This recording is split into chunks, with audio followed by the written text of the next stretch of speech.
Hi. I thought I'd try and do a better introduction video than the last one, just to explain a bit more who I am, how I got into storytelling, and go off on a few tangents as well. So, hello, I'm Richard. I got into storytelling, or first was introduced to the oral tradition of storytelling about 17 years ago, I think, when I was doing a master's degree in creative writing at Northumbria University. A woman came in called Pascal Conyon.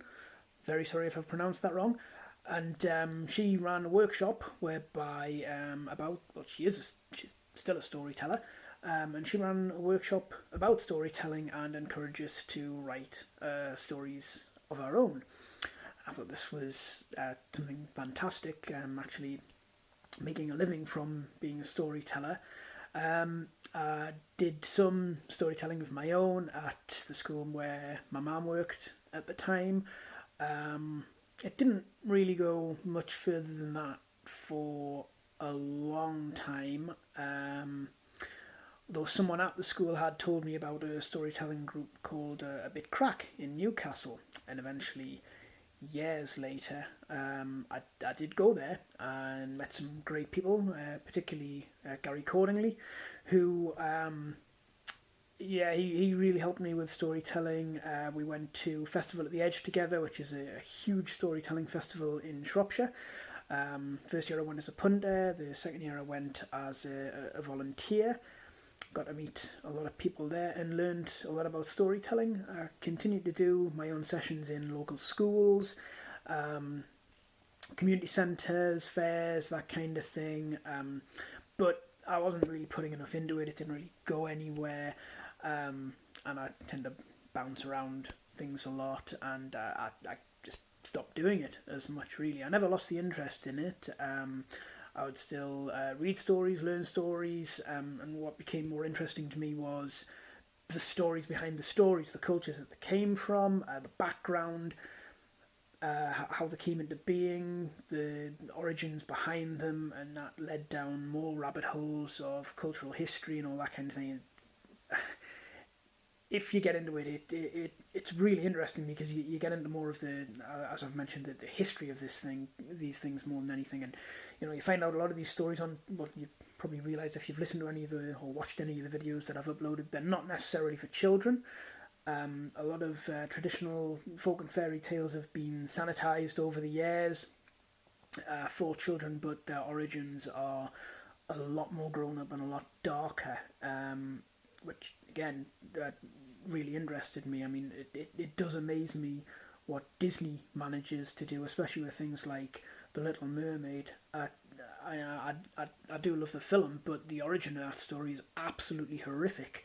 I think it's amazing how they managed to turn something that barbaric into a children's film, really.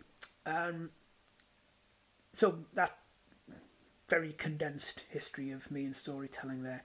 The reason I've started to do this, I think I mentioned in the original one, a couple of friends suggested that while we're all in lockdown during the coronavirus pandemic, it might be nice if families, children, all had something a bit different to entertain them, and that I could maybe record some of my stories. I thought that was a great idea. It kind of went in line that I did want to get back into storytelling more this year. As I've previously mentioned, I lost my dad. He died of throat cancer about a month and a half ago. Obviously, something like that had a huge impact, and I kind of started reassessing things. What do I really enjoy doing? What don't I enjoy doing? And I miss storytelling. And I thought, okay, here's the chance for me to start, as I said, reassessing things and get back into this. So the situation, as terrible as it is, has given me the time to be able to do that. I'm not really sure what direction the channel's going to go in after. I'm trying to do 3 stories a week and get them uploaded. When the world gets back to whatever the new normal will be, whether I've still got the time to do that, I don't know. If you have any requests and want me to tell and record stories, by all means put them in the comments. If you have any queries or anything about the stories that I've already put up, again, don't be afraid to comment. If you think it's worth sharing what I've done, that would be great. If this could go somewhere afterwards, again, that would be really good as well. To take it a bit further, to get back into doing storytelling in schools, in community centres, and that kind of thing. I'd really like to do that again, and just to see what happens. That's about it, really. I'm recording this on my phone, which has got a much better camera than my laptop has. I am thinking of maybe investing in a reasonably priced webcam, although at the moment it seems that everyone's after a webcam, funnily enough. But I'll look into that a bit more. Again, if you've got any recommendations for that, please put them in the comments. And that's it for now, really. So like I say, it's Sunday at the moment. I have recorded 3 more stories for the week going ahead, so they'll go up Monday, Wednesday, Friday, and that's how I plan for it to continue on. We've got another 3 weeks of this going forward, so for the foreseeable, there will be 3 stories a week. That's it, really. I did go for another run this morning. It went much better than last time. It was a bit further, but it just felt better. It was 18 miles, and I'm a bit knackered now. So for the rest of the afternoon, I think I'm just going to take a nap. So I hope this made a bit more sense to you. I don't think it was as frantic as the first one. I'll probably do something like this every Sunday as well, as an introduction to the stories going forwards. If you are interested, the ones coming up this week, they aren't totally original like last week's were, but they've still got my spin on them, and there'll be a little introduction before each one as well. Okay, so yeah, thanks for watching. As I've said, please subscribe, please share, and we'll just see where this goes and for how long. Okay, thank you. Okay, I'm not actually going yet because I'm going to put a bit of a bonus on the end of here. When Pascal came in and got us all to do our own stories, I'm going to tell that now. The reason I'm not going to put it into a main one is because it's a little bit darker even some of the stuff that I've done. So you might want to check. Just if you want your children to view these, you might want to check this one first.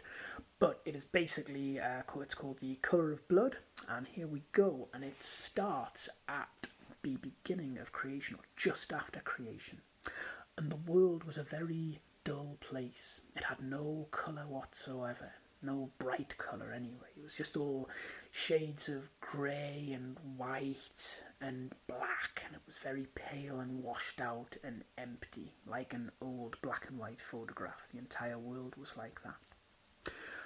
And through this world wandered a man by the name of Xander, and he was the only man on Earth. And Xander was very sad. The reason Xander was very sad was because while the rest of the world around him was dull and washed out, his skin swam with every colour you can imagine. Blues and greens and reds and purples and cyans and everything. And he was sad because he wanted to share his gift with the rest of the world. And one day he became so sad that he simply curled up in a ball and lay down in the middle of the road.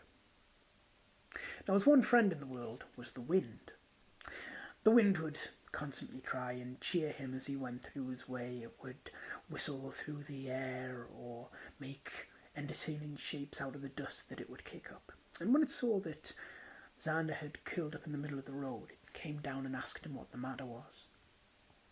And Xander explained to the wind that he couldn't do it anymore. He was too sad. It wasn't fair that he should have the gift of all of this colour and have no way to share it with the rest of the world, so he'd resolved that he would simply lie there until he died.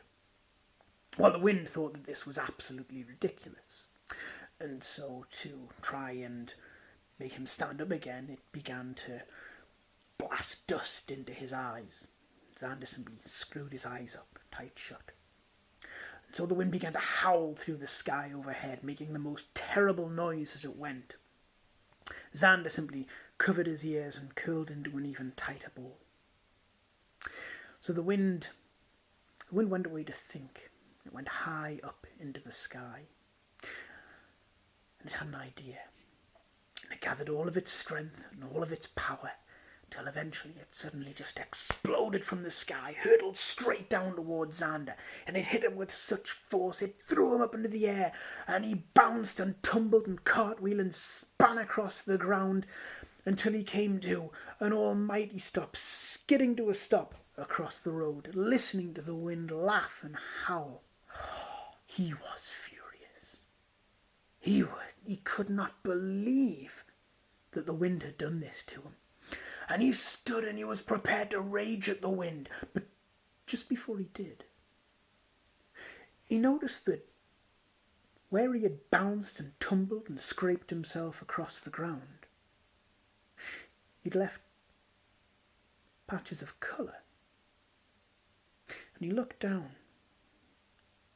Where his skin had been cut and grazed, where the blood was dripping onto the ground, it was taking the colour with it.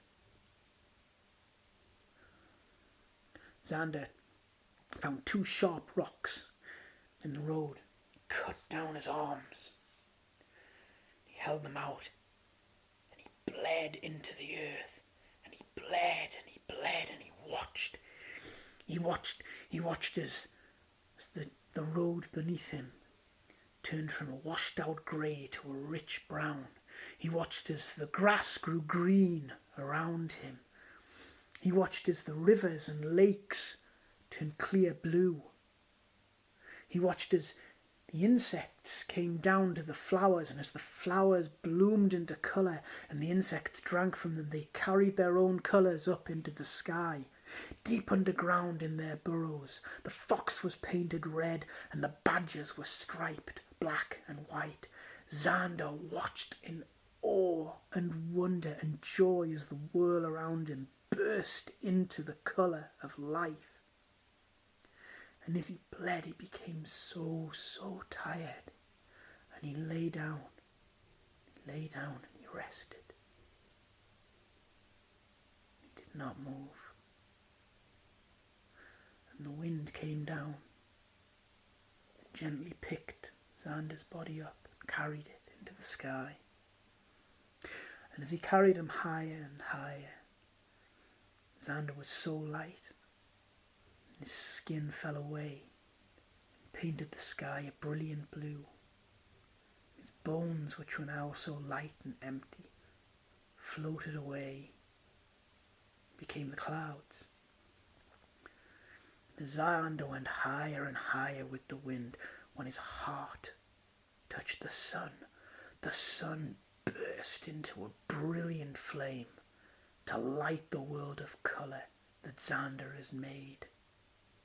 And his skull. Well, if you look out on a clear dark night and you look up, you'll see Xander's skull hanging there in the sky, keeping watch over the sleeping world of colour that he helped bring to life.